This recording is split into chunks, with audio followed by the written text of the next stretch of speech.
lingkungan. Pernah nggak sih kalian dengar istilah organizational learning dan learning organization? Keduanya beda loh walaupun mirip. Yuk kita bahas bareng perbedaannya dan contoh kasusnya. Halo, aku organizational learning. Aku fokus ke proses organisasi untuk belajar, mulai dari mengumpulkan pengalaman, mengubah rutinitas, sampai mengaplikasikan pengetahuan baru.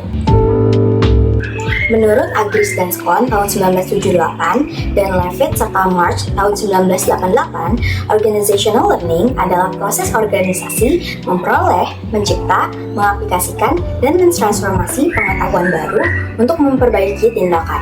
Adapun subjeknya adalah tim. Betul banget tuh, aku sifatnya deskriptif. Jadi, fokus pada menggambarkan proses belajar organisasi. Hai, aku Learning Organization. Aku bukan cuma proses, tapi juga budaya dan sistem organisasi yang mendukung pembelajaran terus-menerus. Menurut Sang E, learning organization adalah organisasi yang secara sadar mendesain sistem, struktur, dan budaya agar semua anggotanya belajar bersama secara berkelanjutan. Benar banget, aku sifatnya preskriptif.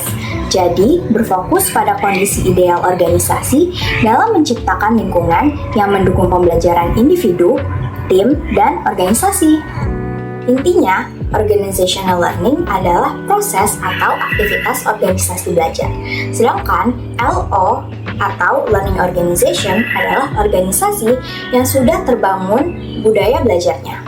Ibaratnya, organizational learning itu kayak kita lagi naik sepeda, kita latihan, jatuh bangun. Sedangkan learning organization itu kayak komunitas pesepeda yang sistemnya sudah mendukung, seperti adanya jalur sepeda, mentor, dan budaya goes bareng.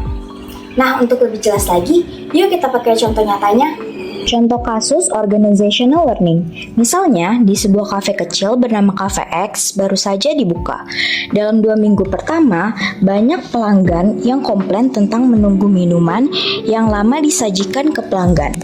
Dari situ, organizational learning dilakukan. Yang pertama, mereka mengumpulkan data. Pemilik kafe mencatat keluhan pelanggan dan waktu tunggu setiap pesanan. Yang kedua, analisis. Mereka menyadari masalah ada di alur kerja barista yang tumpang tindih. Ketiga, perbaikan SOP. Pemilik kafe mengatur ulang pembagian tugas barista, lalu membeli alat tambahan untuk mempercepat proses. Keempat, pelatihan. Karyawan dilatih metode baru. Kelima, monitoring. Setelah seminggu, minuman disajikan ke pelanggan lebih cepat, sehingga waktu tunggu berturun dan keluhan pelanggan berkurang. Contoh kasus learning organization. Misalnya, terdapat sebuah startup kopi bernama KopiZ.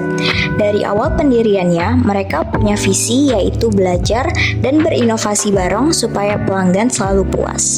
Adapun ciri khas learning organization yang ada di KopiZ yaitu 1. Budaya sharing. Setiap minggu terdapat coffee lab atau sesi di mana barista, kasir, dan tim pemasaran sharing ide resep baru atau pelayanan melayani pelanggan. Kedua, waktu eksperimen.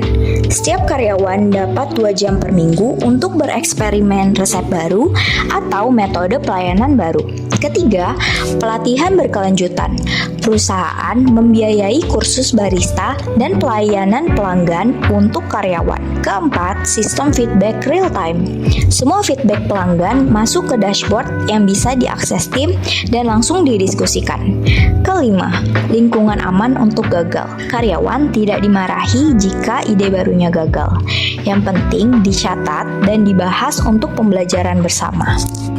Jadi, organizational learning adalah proses dan kegiatan organisasi belajar. Sedangkan learning organization adalah organisasi yang sudah menjadikan belajar sebagai DNA.